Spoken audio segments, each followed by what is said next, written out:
Hello, welcome to New Filmmaker LA in partnership with Movie Maker magazine. I'm Nick Novicki, the founder and director of the Easter Seals Disability Film Challenge. We're a film competition that gives opportunities for people with disabilities in front of and behind the camera, and in turn, we're changing the way the world views disabilities. We're so excited to be here today at Emerson College. We are filming today with the director and writer and producer of Archaic Intergalactic Extraterrestrials, Carl Hansen, and that is a tough name to say of that film. We are going to talk to Carl in a minute, but first let's see a clip. Alien abductions, visitors from outer space, eco-friendly or eco-enemy? Have aliens been visiting Earth and changing the course of human history for the better? Or are they part of a bigger plot to clean the entire solar system using a universal janitorial job squad of humans?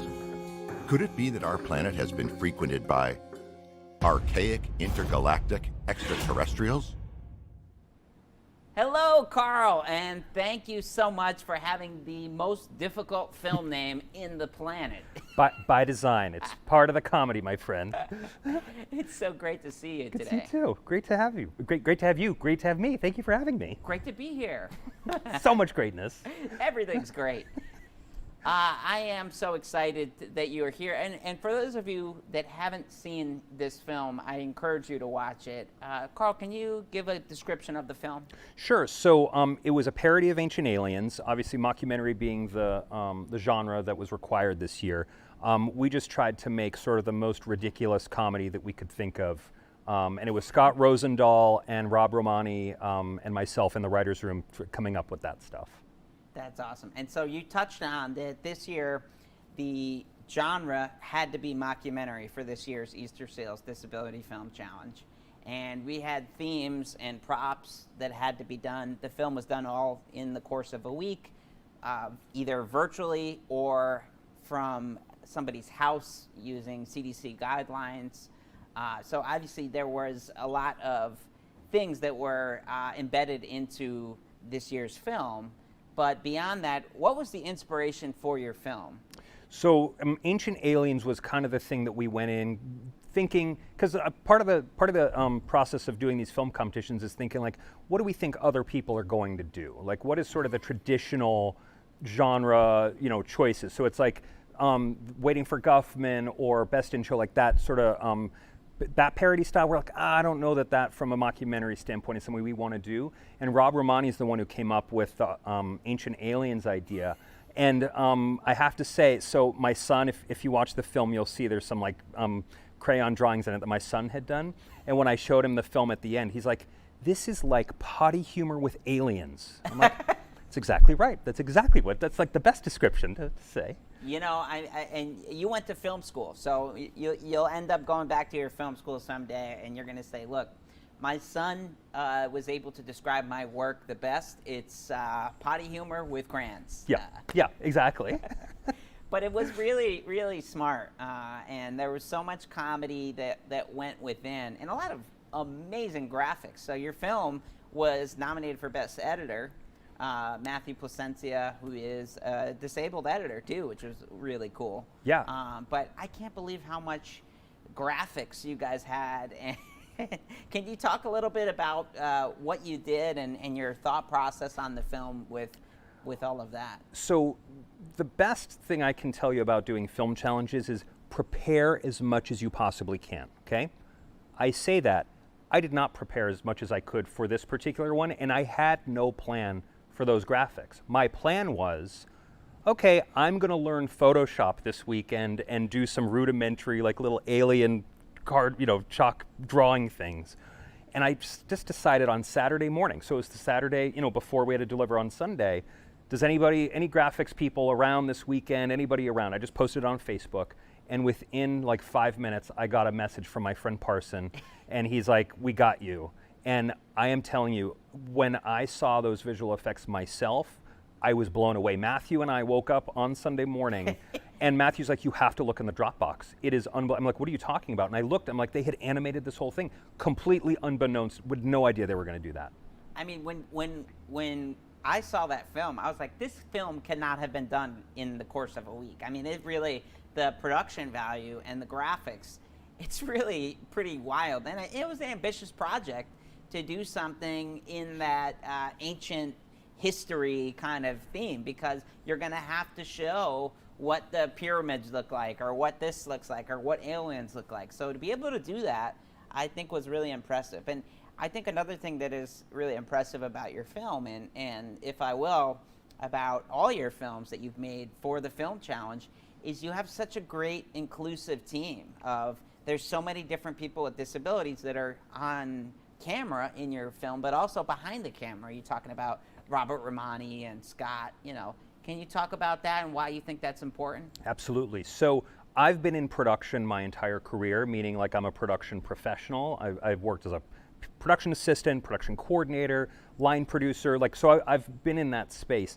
And really it was through the Disability Film Challenge that made me realize that not only is representation in front of the camera important, I mean, we always talk about those kinds of statistics, but behind the camera, there's practically nothing compared to in front of the camera. And when I realized that, I really made an effort to try and find people that, editors and other people. It turns out on Archaic Intergalactic Extraterrestrials, of course, the easiest title in history, we had a 64% cast and crew. 64% of the cast crew were disabled when I made it. And I say it was 64% then because our sound designer, after the fact, goes, oh, by the way, do you know that I have a disability as well? And I didn't know that. So we went from 64% to 71% of the casting crew after that happened. But it really is part of my mission to make sure that behind the camera is represented. Something else to note, Izzy G, who's the composer, who also happens to be blind, came up with the end credit song within a matter of an hour, maybe 45 minutes. I have no idea how he did that. And Matthew and I were just laughing so hard when it came up because it just fit perfectly into the concept of the film, and everybody's work just works together. It doesn't matter whether somebody has a disability or not. If somebody can do the work, let's show the talent. Let's actually see people doing that. And that's so cool. And I think it's something that I've seen with your films, which, by the way, for those of you that haven't seen Carl Hansen's work, I mean, he does great films. He's won Best Director in the Film Challenge, Best Film. He's a multiple winner, multiple nominee.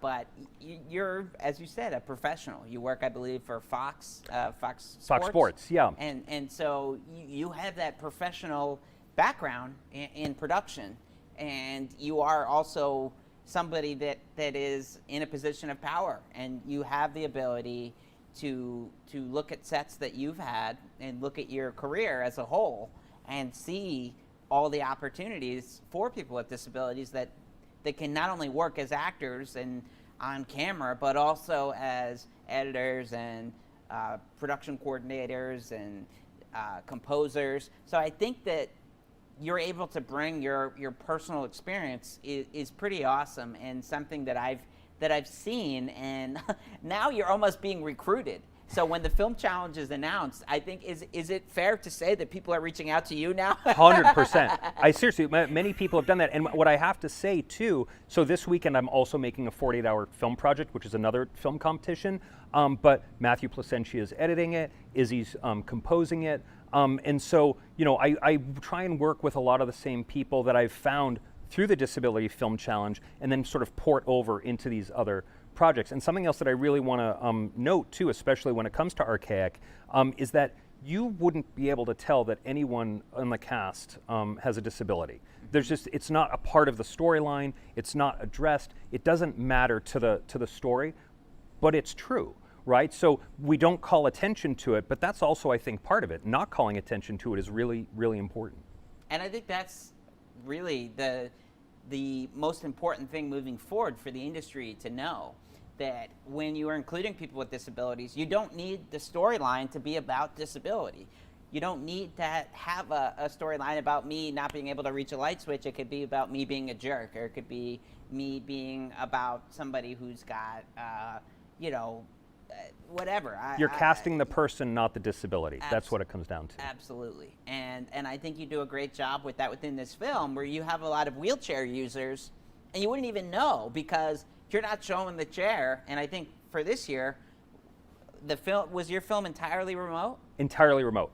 Everybody was in their own homes, and that was important just from a safety standpoint for me. Absolutely. And so part of the restrictions this year, it had to either be remote or following CDC guidelines and SAG-AFTRA protocols of everybody being in one location. So I think having somebody of your experience, you're able to kind of put that together. But I think another thing that is really important to note about your film and what you do is you didn't need to call out everybody's disabilities, to the point where I'm like, hey, Carl, show us a little bit more now. I mean, this is a disability film. Like, let's see the disability. So, but I think that's really cool. And specifically for your film too, I think we don't even know that your lead character is in a wheelchair until the end. Right, and that we left that in intentionally. That was really important. We left that in intentionally, where you suddenly see the green screen and what we've been shooting against. To see Scott roll out just a little, we wanted to show that just for that reason. Like, wait, it kind of makes people think a little bit. And I think that was a really cool creative choice too, to wait and show it, and then as an audience, we also say, oh, well, that's cool that I didn't have to see it for it to work until the end. But then you're giving somebody a little takeaway to say, oh, okay, it can be done, and it's cool when you're not, hitting people in the head with it, but you're letting it sort of breathe, and you're just kind of letting that, come to life. And I think that's a really fun element. And I think also that you also have kind of potty humor throughout the film, and you don't really see that a lot. It's in the disability kind of centric film. It's not really, this almost kind of has a bit of Monty Python, in its vibe. I love that. Thank you. And I think it's really cool that you did that. So what's next for you? What else are you working on? So obviously right now, before I sat in this chair, you saw me FaceTiming with Matthew because he's editing our 48-hour film project, which we still don't have a title for, and it's due tonight at 7 p.m. Well, can I say one thing? Absolutely. When you're coming up with your next title, let's make it a little shorter, because when you're being interviewed, if you have the ability to be a New Filmmaker LA and they get to interview you. I mean, I was studying how to pronounce the title of your film for about 6 hours in front of the mirror. I looked crazy. My wife's like, what are you doing? I was like, don't worry. I'm trying to be professional. It's a good actor exercise for like getting your warm-ups done, your vocal warm-ups. But no, so we're doing this 48-hour film project. Scott Rosendahl and I are creative partners in a couple of projects, and we've started to write a feature film that hopefully we can get some traction on a little bit later this year. Really trying to go out with various projects that I've had for a while. I developed Checkmate, which was the best film-winning film in the Disability Film Challenge in 2018, right? We developed that into a half-hour pilot and trying to get that out there as a half-hour comedy. So like you were saying with the potty humor, like comedy doesn't always, you don't see people with disabilities doing comedy. I mean, case in point, like when it comes to some of these films and you don't see it, now I feel like people are getting a little bit more open when it comes to something like that. But I do have to say, when Rob Romani had come up with the Ancient Aliens idea, and we were talking about it, and there was a lot of potty humor, we talked a lot about it. Like, do we want to do this? Do we want to go down that path? And finally I was like, this is really funny. We just got to do it. That's awesome. So what does it feel like to be a part of New Filmmaker LA, the screening process, and also just what does the film challenge mean to you? Like throughout, you've made films every year. Can you talk about that process, why you keep coming back, why you think it's important? Sure, yeah, so your first question about New Filmmakers LA has been an amazing experience. I mean, New Filmmakers LA loves filmmakers, and I feel so taken care of as a filmmaker and as a creator within New Filmmakers, and the panels that we had this past week for this particular festival, it was incredible access with real industry professionals that you don't ordinarily get that access to. So that's been really amazing. Now when it comes to like the film challenge itself and why I keep coming back to it, I'm a creator at heart, I'm a filmmaker at heart. I know I said I worked at Fox Sports, but that's my job. That's what I do for you know, to put food on the table, but it's not necessarily my creative outlet as an artist. So I really use the Disability Film Challenge as part of that expression for me personally, but also being a disability advocate, which really is a direct result of getting involved with the Disability Film Challenge. Doing that constantly so that it isn't just the Disability Film Challenge, it's again like the 48 or some other project that now I do. I port in the experience that I've had as part of the Disability Film Challenge, which for me has been truly life-changing. And the people I've met, it's like lifetime collaborators that I was like, I want to work with them again. Scott Rosenthal's in this film. Like, he's the lead in the film that will be finished tonight. So, and that's what this was all about. You know, when I created this 9 years ago, I was like, look, let's give people opportunities to play roles that they normally wouldn't play, to write, to produce, and whether that be potty humor, or whether that be another project or dealing with some of the other themes that you've had over the years. But the most important thing to me is seeing these collaborations where you guys are creating things and continuing to produce beyond the film challenge, but luckily enough, coming back home to the family, you know. I love the Disability Film Challenge. I mean, I truly love it. It's really, when I find out when it is, and I think I even try and get some information out of you throughout the year going, when are you going to do it this year? And you're very good, by the way. You're like, I can't tell you yet. I'm like, come on, man. Like, I'm doing it. You're like, I can't tell you yet. I'm like, okay, I'll wait patiently. Well, Carl, it's been such a pleasure to talk to you, to be able to work with you, and I can't thank you enough. Can you give some plugs about where people could find you and your work, social handles, website? Yeah, absolutely. So you can see all of the Film Challenge films that we've made, be it in 48 or the Disability Film Challenge, at culturaldetritus.com. So if you see it on the hat here, Cultural Detritus, also very easy to pronounce. So I keep everything in that realm. But also F. Carl Hansen is a link to my IMDb, and my contact info is on there, so you can get in touch with me that way, or on Instagram, fhansen1. Well, Carl, thanks so much, and we can't wait to continue to see the amazing films you do.